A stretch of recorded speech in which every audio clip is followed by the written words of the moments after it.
Welcome to Queen City Cyber Consulting's channel. Happy Saturday, August 22nd from Queen City Cyber Consulting. Just to end the week on a high note, CISA has come out with some critical vulnerability briefing and review of the past week. And as we end the week on a Saturday, hopefully your network is secure and you've been following and updating your systems and patching as you go. But if you haven't, here are some things to be aware of. We're going to take more of an executive threat overview of this, not take up too much of your time.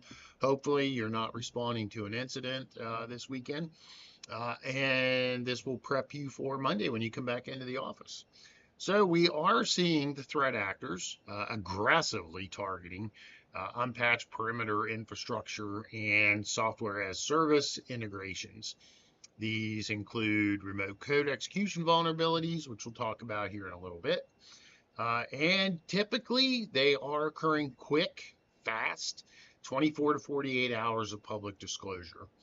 So all of you companies out there that are saying, well, you know what, we're not going to patch until a month later, you're way behind the curve here. You need to speed up your process.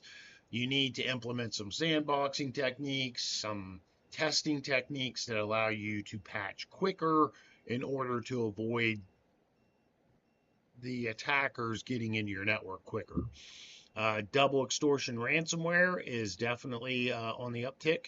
They are using stolen VPN authentication hashes to laterally move within your network silently. And that is even before they exfil any data. So hopefully you're watching for this. Your security teams are aware of it and have some protocols in place to stop it. So what are we seeing in our vulnerability spotlight? SharePoint deserialization, which is covered under this CVE here. It is a critical remote code execution flaw, allowing network-based execution on unpatched, notice again, unpatched enterprise servers. We also see some Fortis Sandbox command injection techniques going on under CVE 2026-25089. We see for-to-bleed hashes being used, widespread interception and cracking of legacy SSL VPN password hashes, and we see Cisco FMC zero-day activity as well. All these, if you have these in your environment, you'd better be taking some action on it and closing those vulnerabilities down. Again, we're seeing a very high severity index. These recent zero-day disclosures are ranking around 9.8 on the CVSS score. This is unauthenticated, low complexity remote execution capability over public networks. Without key mitigations, threat actors require less than 4 hours from initial entry to compromising Active Directory domain controllers. Think about that. Less than 4 hours from initial entry to getting to your Active Directory, getting the crown jewels of your environment. What we're seeing is Gunra ransomware as a service in action. We're seeing a lot of credential sniffing going on, and we're also seeing software as a service or CE flaws. All of these are active campaign vectors over the past week. Where are they getting in at? What are the initial access vectors? Well, VPN and firewall up at 88%. These are supposedly security tools that are protecting your network and instead have become actually access areas for threat actors. Did that even make sense? Yeah, I guess it did in today's day and age. Phishing and social engineering still ranking very high at 72%. Just had a conversation about that at my workplace this week. Better be training your employees, but you also better make your IT staff aware, because that was a conversation I had this week.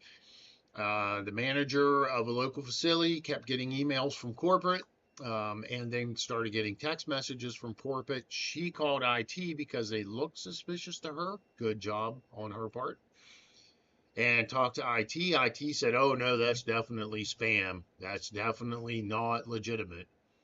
Then she called corporate about a separate matter and asked them about these, and that corporate said, oh, yeah, that's a new campaign that we're putting out. Definitely that's from us, and it's good. There's a miscommunication there, folks, between IT and corporate. That should not exist. So remember that. Unpatched on-prem software as a service is up at 64%. And of course, the ever-present and dreaded exposed remote desktop protocol. I can't tell you how many times I've come across that working incidents. That's how they got in. It's unbelievable. We're in the 21st century, but RDP is still exposed on the internet.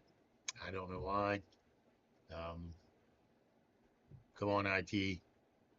Pick up the pace there, folks. Who's being targeted right now? Healthcare and life sciences is in the lead. Financial infrastructure at 30%, close second. Government and critical manufacturing at 20%, and tech and logistics services on the map at 15%. Definitely targeting these areas. Here are your CVEs that we just reviewed really quick with an extra one added. SolarWinds Web Help, which is an authorization bypass. It's not quite as high at 8.5, but you definitely need to update that to version 12.8. And again, your MS SharePoint, they have a security patch that's out there. Get it on there. They have Fortinet, which is upgrade your firmware and restrict HTTP traffic. For your Cisco secure FMCs, apply the hotfix that they have, and also enforce multi-factor authentication to make sure that their systems are protected. Here's a recommended patch roadmap: 24 hours, audit your exposure. You have anything vulnerable, get them isolated. Within 48 hours, get those critical security patches and hotfixes in place. Do it fast. Remember, how long is it taking the attackers to exploit this? About 48 hours. You're right on the line here. 72 hours, enforce your hash updates and reset credentials. And always implement offline immutable backups and soft monitoring for these patches. You need any help? Give us a call. Reach out to us. DaveDoesSecurity.com, or contact us via this webpage, or reach out. I'm here. It is Saturday, August 22nd. So if you haven't done it this week, here's a little homework assignment for you for Monday.